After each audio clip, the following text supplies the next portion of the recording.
दुनिया के सामने पाक ने मांगी भीख, घुटनों पर आया पाकिस्तान। रुक जाओ पाक, नहीं तो होगा बुरा अंजाम। पाकिस्तान की जड़ें हिलाने वाली रिपोर्ट, जिसके बदले का इंतजार पूरा देश बेसब्री से कर रहा था, उस पहलगाम हमले का बदला अभी पूरा नहीं हुआ, बल्कि बदला शुरू हो गया है। जो पाकिस्तान भारत को परमाणु हमले की गीदड़ भभकी दे रहा था, वही भिखमंगा पाकिस्तान अब कटोरा लेकर दुनिया के सामने भीख मांग रहा है। दरअसल पाकिस्तान ने IMF से 11,000 करोड़ रुपए की भीख मांगी है। पहलगाम हमले का जवाब भारतीय सेना ने ऑपरेशन सिंदूर से दिया। ऑपरेशन सिंदूर से बेहतर नाम इस हमले का शायद हो ही नहीं सकता था, क्योंकि ये ऑपरेशन उस सिंदूर का बदला है जो वेस्टर्न घाटी में सुहागनों के माथे से पोंछ दिया गया और उनकी मांग सुनी कर दी गई। लेकिन सवाल ये है कि क्या पिक्चर अभी बाकी है? क्या ऑपरेशन सिंदूर सिर्फ एक ट्रेलर है जिसमें भारत ने पाकिस्तान को बताया है कि हम किस हद तक जा सकते हैं? हिंदुस्तान और पाकिस्तान के युद्ध के नए दौर की शुरुआत हो चुकी है, क्योंकि रक्षा मंत्री ने साफ कह दिया है कि ऑपरेशन सिंदूर अभी जारी है। पहलगाम में हुए आतंकी हमले के बाद अब भारत और पाकिस्तान आमने सामने खड़े हैं। ऐसे में पाकिस्तान की तरफ से दुनिया भर के तमाम देशों से और भी ज्यादा लोन की गुहार लगाई है। पाकिस्तानी सरकार ने वित्त विभाग के ऑफिशियल अकाउंट के जरिए अंतर्राष्ट्रीय देशों और वैश्विक संस्थानों से यह गुहार लगाई है कि भारत की कार्रवाई की वजह से पाकिस्तान को काफी नुकसान हुआ है। ऐसे में दुनिया के तमाम देश पाकिस्तान को ज्यादा से ज्यादा लोन दें, ताकि पाकिस्तान इन हालात से बाहर निकल सके। इसके साथ ही पाकिस्तान ने कहा है कि वैश्विक ताकतें आए और दोनों देशों के बीच में हालात को ठीक करवाएं। पाकिस्तानी सरकार के वित्त विभाग की तरफ से वर्ल्ड बैंक को टैग करते हुए लिखा गया, पाकिस्तान सरकार ने दुश्मन देश द्वारा भारी नुकसान पहुंचाए जाने के बाद अंतर्राष्ट्रीय भागीदारों से और भी ज्यादा कर्जे की अपील की है।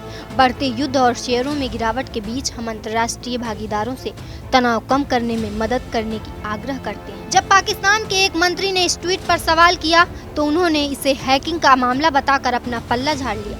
मंत्री ने दावा किया कि उनका एक्स अकाउंट शुक्रवार को हैक कर लिया गया था और यह ट्वीट उनकी जानकारी में नहीं था। लेकिन जानकारों का मानना है कि यह पाकिस्तान की अंदरूनी आर्थिक बदहाली की हकीकत है, जिसे छुपाया नहीं जा सकता।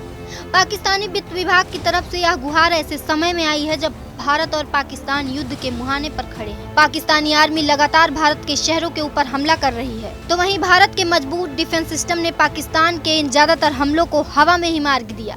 पहलगाम टेरर अटैक में कई सुहागनों की मांगे सुनी हो गई थी, अब उन्हें न्याय मिला है। सुहागनों की मांग सुनी करने का जवाब भारत ने ऑपरेशन सिंदूर से देकर आतंकियों को कड़ा संदेश दिया है। भारतीय सेना ने पाकिस्तान POK में घुसकर आतंकियों के 9 ठिकाने को बर्बाद किया। तो वहीं सर्वदलीय बैठक में रक्षा मंत्री ने साफ कह दिया है कि ऑपरेशन सिंदूर अभी जारी है। भारत के ऑपरेशन सिंदूर के बाद बौखलाया पाकिस्तान लगातार सीमा पर जोरदार फायरिंग कर रहा है। वहीं सुरक्षा बलों ने पाकिस्तान को मुंहतोड़ जवाब दिया है। पाकिस्तान में भारतीय सेना की एयर स्ट्राइक के बाद ऐसी खलबली मची है कि वह बौखलाहट में मासूम कश्मीरियों को निशाना बना रहा है। वहीं भारत ने इस बार तैयारी पूरी कर ली है। जल, थल और आसमान तीनों जगहों पर भारतीय सेना अलर्ट पर है। भारत के जवान multi layer air defence network को एक्टिव कर दिए हैं। वहीं अरब सागर में युद्ध पोतों को तैयार कर दिया गया है। तो वहीं पाकिस्तान पर ड्रोन हमला किया गया, जिसमें पाक का एयर डिफेंस सिस्टम तबाह कर दिया गया। पहलगाम हमले के बाद पाकिस्तान को डर था कि भारत इसका बदला जरूर लेगा। भारत ने बदला लिया भी, लेकिन सिर्फ पहलगाम का नहीं, बल्कि बीते 25 सालों के हर उस जख्म का जिसे पाकिस्तान और उसके पाले आतंकियों ने भारत को दिया था। बीती रात भारत ने जिस भी ठिकाने को टारगेट किया, उसके पीछे आतंक की एक लंबी कहानी थी, जिसे सालों से पाकिस्तानी हुक्मरान और सेना के जनरल लिख रहे थे। लेकिन ऑपरेशन सिंदूर में भारत ने उस कहानी का आखिरी अध्याय लिख दिया। लेकिन भारत ने साफ किया, अगर पाकिस्तान ने उकसाया तो उसे तबाह कर देंगे। पूरी तरह से कंगाली के दौर से गुजर रहे पाकिस्तान ने दुनिया भर से भीख मांगना शुरू कर दिया है। पाकिस्तान पर भारत ने लगातार आग बरसाना शुरू कर दिया है। आतंकी ठिकानों पर भारत की एयर स्ट्राइक के बाद जब पाकिस्तान की तरफ से भारत के शहरों को टारगेट किया गया, तो भारत ने उसे भी सबक सिखा दिया।